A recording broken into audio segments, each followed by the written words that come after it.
it's actually funny. So Cece and I love Zelda games. Breath of the Wild is like our favorite game ever. One of our biggest gripes with that game is that after you beat it, after you go through the trouble of beating Ganon and whatever, almost nothing changes in the world. The characters still pretty much have the same dialogue. There's no like now society is coming back to Hyrule and like now, things are going to get better. Or even if the plot doesn't continue after that, there isn't this sense that you have like achieved too much in the world because you just feel like you got reset to back before you did the most epic thing that Link has ever done in this world. So for us, while our narrative does end, it's really important for us to build a world itself that has replayability in it. And I Mhm. think I don't want to, I'm going to say this and it's going to come out wrong, but it's almost like the story is like a facade for this world that you're experiencing. The plot is meant to act as a pulling you along and giving you a sense of all of the places that you have to explore in this world.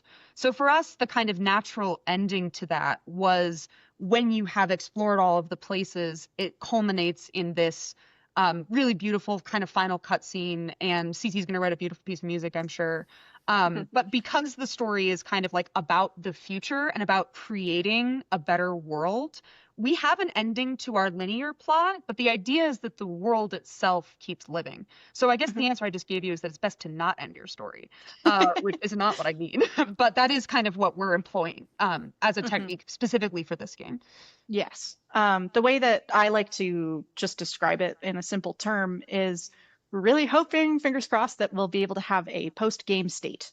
So basically, after you've completed the story, it's our objective to be able to leave the world in a way that you believe as the player, if you come back and continue playing the same save file, you believe as the player that the story is already over, and then the reason you're choosing to be here is to complete the optional side content, but you have the intrinsic understanding of, yes, the story is complete. There is not an additional thing that I need to do. I feel satisfied. I feel gratified. I completed the initial problem that this story presented me with. And now I'm free to enjoy the world that it took me through, just kind of at my own pace, at my own speed. I think one game that actually narratively accomplished this in sort of a different way, but really in a very compelling way, was the game Undertale. If you Oh my finish word. if you finish the pacifist run, which takes to save, you have to beat the game twice in order to get the true pacifist ending.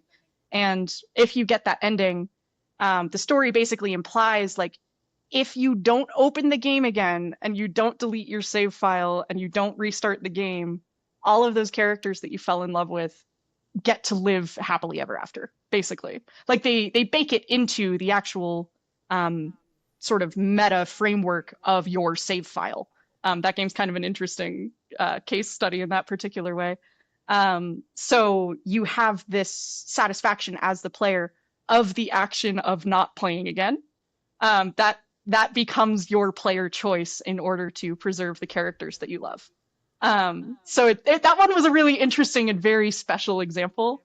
But I think it accomplished kind of something similar to what we're hoping to accomplish with the ending to our story.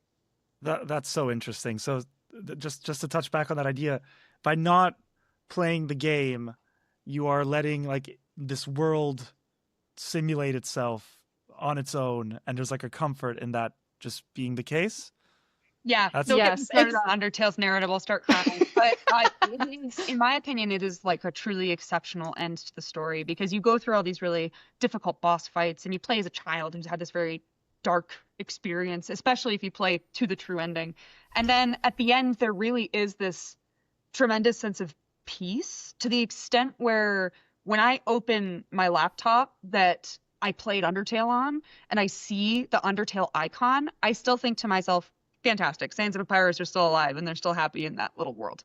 Um, it's beautiful. It's very, very good. The narrative, the sort of ludonarrative continuity in that game was very well done. And I think that part of that was the role that the game developer gave the actual software itself. mhm. You've seen this with games like Doki Doki Literature Club. Cece and I are actually playing an old one right now called I'm Scared, which if you like horror games, I cannot recommend highly enough. Nice. And those games do the same thing where like I'm Scared will sometimes crash and add like a log file to your game files and you can go read it and get hints and stuff. And that kind of like meta narrative, they did a very good job in Undertale of making it feel like the software was fighting these characters, and I, the player, took care of the bad software, and now this world is healed and lives fully contained inside my computer. Hmm. Our game is not going to have that kind of meta like structure where the game is thinking about itself as a software, but it's the emotional experience that we're trying to kind of echo, that sense of satisfaction Mhm. and like your ongoing interaction with the game is positive without affecting the story. From a usability standpoint, also, like CC and I love just getting in games together and running around. And that was something that we wanted to give our players the opportunity to do, where if you played through the 8 hour campaign with your friend and you guys had a really great time, and then a few weeks later you have a Saturday night to spare, you get them on the phone and go, hey, we never finished this part of the water temple. You want to get in when we come back again? And because we have created a world that has a ton of optional collectibles and little puzzles you can do and stuff, even if it's something you've already done before, it's fun to just get in there and run around. Ideally, again, this is the Breath of the Wild effect for us. We've done everything in Breath of the Wild, but we still run around there to the extent where now what we do, we call it geography, where CC just like picks a place for me to try to find without the map, and it's still fun. So we're trying to get that effect. So let me zoom out a sec. I want to go back to the gaming industry. We were kind of talking shortly before the episode started that the gaming industry is struggling a little bit. Like there are cuts, and because of this kind of continuously happening, the small team kind of indie studio is now being highlighted, and it has like its moment in the spotlight. You have lots of people moving to indie devs.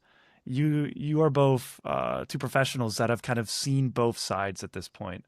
What would you say? What does it mean for the industry right now to have kind of more indie devs coming in, and what can they do that's different to what AAA can offer? Totally. I'll go first.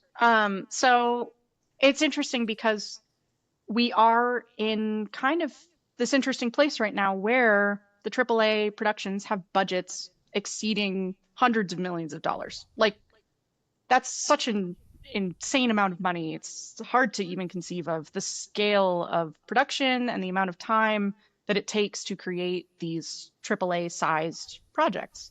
And in reaction to that, and in reaction to how long it takes for a AAA game to come out, we are seeing this surge in the indie market where smaller teams are coming out with games more frequently on a faster cadence than AAA studios are. They're able to do it at a lower budget, but you are generally finding these experiences are smaller, which isn't a bad thing. I don't necessarily think that's a bad thing. I think some AAA games actually verge on being too big and losing their sense of I want to finish this because it seems like such an enormous mountain that you're like, what's the point? I will never finish Assassin's Creed Valhalla. I will never see 100% of the content in that game because it's so big that you're just like, okay. And so you kind of detach at a certain point as a player when a world gets too big.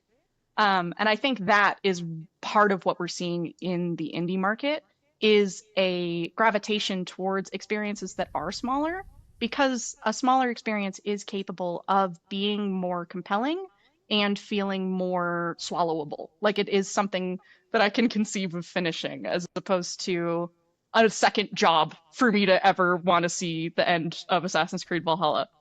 Um, so I think the indie market is succeeding partially on the clarity of vision and specificness of the experiences that indie games create. I do think just art generally thrives when it comes from a perspective. And the larger your team gets, the harder it is to have a unified perspective.